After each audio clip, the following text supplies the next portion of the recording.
Guys and welcome to this channel schooling from home. और अब हम इस मैटर अराउंड अस प्योर के चैप्टर के पार्ट 2 में आते हैं। पार्ट 1 में हमने होमोजीनियस एंड हेटेरोजीनियस तक कंप्लीट किया हुआ था। अब पार्ट 2 में आते हैं और उससे पहले सॉरी मैं काफ़ी टाइम बाद ये वीडियो अपलोड कर रही हूँ क्योंकि आई वॉज ऑक्यूपाइड समवेयर। और अगर आपको मेरी वीडियोस पसंद आ रही है तो डू लाइक एंड सब्सक्राइब और शेयर करो अपने फ्रेंड्स के साथ ज़्यादा से ज़्यादा। तो चलो शुरू करते हैं। तो अब आते हैं व्हाट इज सोल्यूशन। तो लास्ट लेक्चर में हमने क्या पढ़ा था, मिक्सचर के बारे में पढ़ा था। मिक्सचर क्या होते हैं कि दो या दो से ज़्यादा प्योर सब्सटेंस को मिला देते हैं तो उससे हमें मिक्सचर मिलता है। और उसके बाद हमने टाइप्स ऑफ मिक्सचर पढ़े थे, उसमें क्या आया था, होमोजीनियस मिक्सचर और हेटेरोजीनियस मिक्सचर। तो अब होमोजीनियस का ही एक टाइप क्या है, सोल्यूशन, हम उसको पढ़ने जा रहे हैं इस लेक्चर में। तो सोल्यूशन एक ऐसा होमोजीनियस मिक्सचर है वो जो दो या दो से ज्यादा सब्सटेंसेस से मिलके बना हो।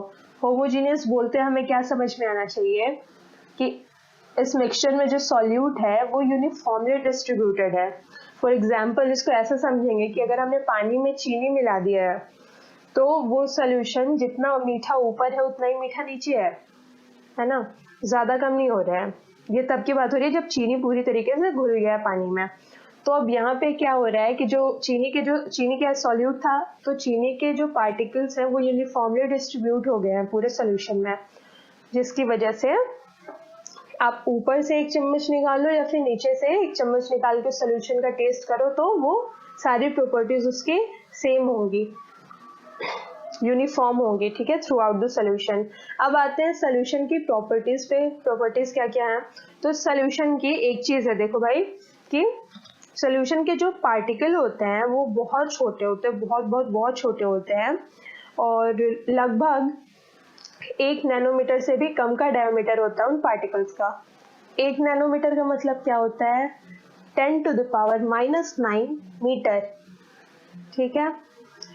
फिर सेकंड क्या है कि ये जो पार्टिकल है वो इतने छोटे होते हैं कि इन्हें हम नेकेड आई से नहीं देख सकते हैं। देन तीसरी चीज इसमें क्या होगी कि जब हम इस सॉल्यूशन से लाइट पास करें, ठीक है, तो बीम ऑफ लाइट पास करें तो वो जो सॉल्यूशन के पार्टिकल है उस लाइट को स्कैटर नहीं करेंगे। आपने कभी देखा होगा कि सुबह सुबह जैसे खिड़की से रोशनी आती है या फिर कोई होल हो वहां से रोशनी आती है तो क्या होता है कि वो पार्टिकल्स उस लाइट को स्कैटर कर रहे होते हैं, इसी वजह से हमें वो दिखते भी है ना। सोल्यूशन वो काम नहीं करता। और ये जो स्कैटर करने का जो फेनोमेना है इसको हम क्या कहते हैं, टिंडल इफेक्ट कहते हैं। तो सॉल्यूशन के जो पार्टिकल है वो ये टिंडल इफेक्ट नहीं दे पाते हैं, वो बीम ऑफ लाइट को स्कैटर नहीं कर पाते हैं, ठीक है। चौथी चीज क्या हो जाती है इसमें कि जब हम इस सॉल्यूशन को थोड़ी देर के लिए रख दें, उसको हम कुछ नहीं कर रहे हैं, ठीक है, बिल्कुल डिस्टर्ब नहीं कर रहे उस सॉल्यूशन को, थोड़ी देर के लिए रख दें तो उसके पार्टिकल ऐसा नहीं है कि वो नीचे बैठ जाएंगे। जैसे आप पानी में मिट्टी मिला दो, उसको रख दो तो क्या होगा कि मिट्टी नीचे जाके धीरे धीरे बैठ जाएगी सारी मिट्टी, पर सॉल्यूशन में ऐसा नहीं होता। सॉल्यूशन के पार्टिकल्स घुल जाते हैं और वो इतने छोटे होते हैं कि उनको जब आप अनडिस्टर्ब रखो तो भी वो नीचे जाके बैठेंगे नहीं। और इसमें लास्ट क्या है कि जो सॉल्यूशन के कंपोनेंट है ना उनको हम नॉर्मल फिल्ट्रेशन से अलग नहीं कर सकते, उसके लिए हमें कोई एक प्रोसेस चाहिए होगा, ठीक है। अब आते हैं इसके आगे, क्या था कि सॉल्यूशन के दो कंपोनेंट्स होते हैं, सॉल्यूट और सॉल्वेंट। तो सॉल्यूशन में, कोई भी सॉल्यूशन में जो चीज हम मिला रहे होते हैं वो क्या होता है, सॉल्यूट, और जिसमें मिला रहे होते हैं वो होता है सॉल्वेंट। तो सॉल्यूट और सॉल्वेंट को मिलाते हैं तो हमें मिलता है सॉल्यूशन। समझ में आ रहा है। जैसे हमने पानी में जब चीनी का एग्जांपल लिया है कि पानी में चीनी घोल दिया तो चीनी यहाँ पे सॉल्यूट हो गया क्योंकि उस सॉल्यूशन में हमने चीनी को मिलाया, और मिला किस में रहे, पानी में, तो पानी हमारा सॉल्वेंट हो गया। अब हम क्या देखते हैं कि कभी चीनी मीठी हो गई है ना, कभी वो सोल्यूशन मीठा हो गया, कभी क्या हो गया कि कम मीठी लग रही है वो सोल्यूशन जो है, और कभी कभी ऐसा होगा कि चीनी और घुल ही नहीं रही है जब आप बहुत ज्यादा चीनी डाल दो तो क्या हो रहा है कि जब हम सॉल्यूट का अमाउंट चेंज कर रहे हैं तो हमें अलग अलग टाइप के सोल्यूशन मिलते हैं। इस बेसिस पे हमने सोल्यूशन को 3 टाइप में बांट दिया है। ये 3 टाइप क्या क्या है? पहला है डाइल्यूट सोल्यूशन। डाइल्यूट सोल्यूशन वो सोल्यूशन हो जाएंगे जिनमें सॉल्यूट का अमाउंट बहुत कम है, ठीक है, उसमें सॉल्वेंट का अमाउंट ज्यादा है। दूसरी चीज होती है, ठीक है, अब आते हैं दूसरे क्या है, कॉन्सेंट्रेटेड। तो कॉन्सेंट्रेटेड सोल्यूशन में क्या होता है कि जब हम सॉल्यूट्स बहुत ज्यादा मिला दें, ठीक, सोल्यूशन में जब सॉल्यूट ज्यादा हो जाए तो वो कॉन्सेंट्रेटेड होता है। फिर जब हम ज्यादा सॉल्यूट मिलाएं तो मिलाते मिलाते एक ऐसे हम स्टेज पे पहुंच जाते हैं जहां पे आप और सॉल्यूट मिलाओ तो वो घुलता ही नहीं है।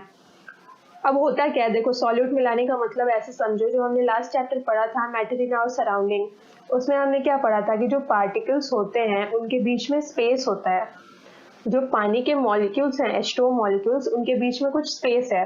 तो आपने जैसे उसमें शुगर डाला तो शुगर के जो मॉलिक्यूल है वो उस स्पेस जो था पानी के मॉलिक्यूल के बीच में जो स्पेस था उसमें जाके बैठ जाते हैं, उसमें एडजस्ट हो जाते हैं अच्छे से।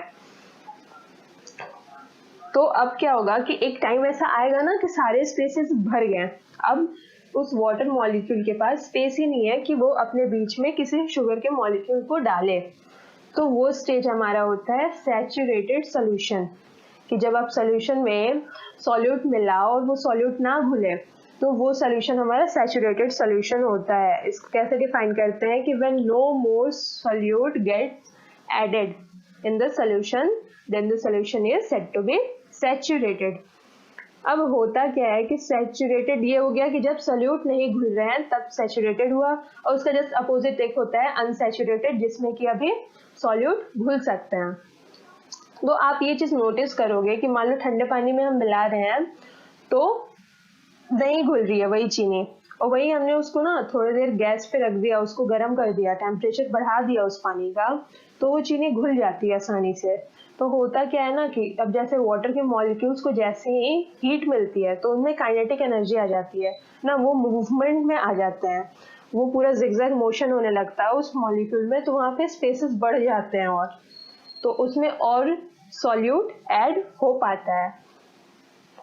तो जब हम सैचुरेशन की बात करते हैं तो हम किसी एक पर्टिकुलर टेम्परेचर पे इस बारे में बात कर रहे होते हैं, क्योंकि आप टेम्परेचर जैसे जैसे वेरी करोगे तो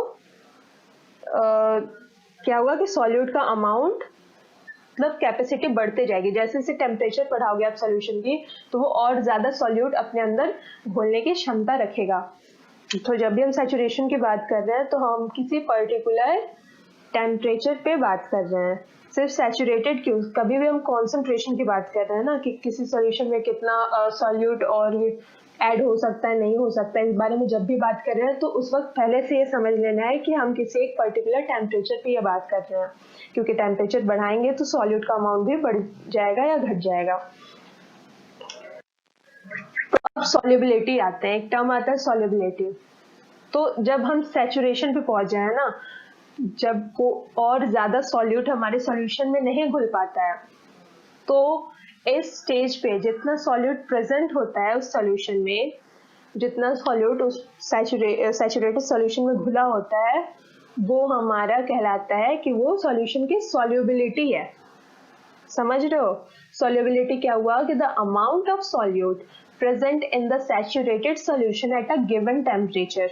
किसी एक टेम्परेचर पे जब हमने किसी सॉल्यूशन को सैचुरेट कर दिया है ना, मतलब उसमें बहुत ज्यादा सॉल्यूट मिला दिया, वो उसमें और ज्यादा सॉल्यूट नहीं मिल सकते हैं, तो उस वक्त जितना सॉल्यूट उसमें घुला हुआ है वो सॉल्यूट का अमाउंट कहलाता है किसी भी सॉल्यूशन की सॉल्युबिलिटी।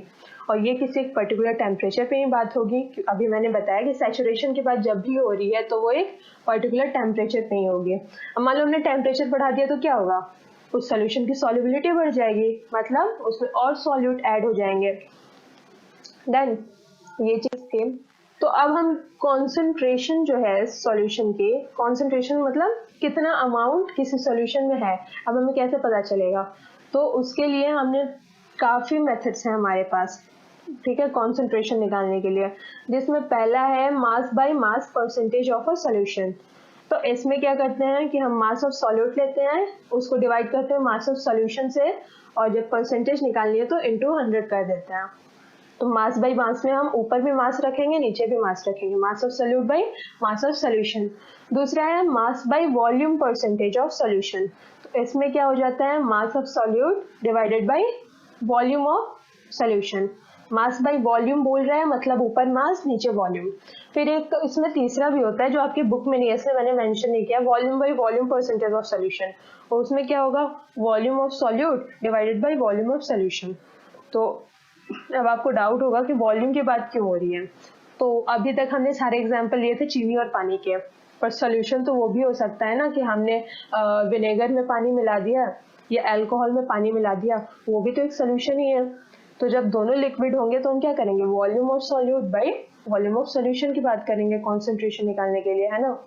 तो इस तरीके से ये होते जाएगा। अब इस पे एक न्यूमेरिकल देख लेते हैं, उसके बाद बाकी के हम न्यूमेरिकल करते हैं पहले, उसके बाद बात करेंगे आगे।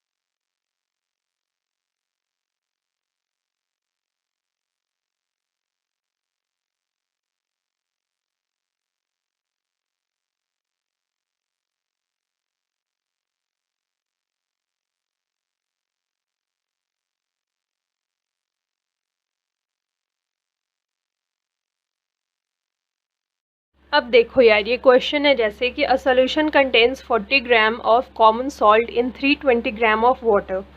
तो अब हमें क्या करना है, कैलकुलेट कॉन्सेंट्रेशन ऑफ सोल्यूशन। तो यहाँ पे क्या है कि सोल्यूशन में 40 ग्राम ऑफ कॉमन सॉल्ट है और बाकी पानी है।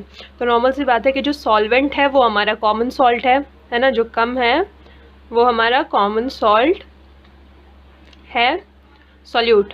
तो सॉल्यूट यहाँ पे क्या हो गया, हमारा सॉल्यूट हो गया 40 ग्राम और सॉल्वेंट कितना हो गया, सॉल्वेंट है वाटर जो है वो है हमारा 320 ग्राम।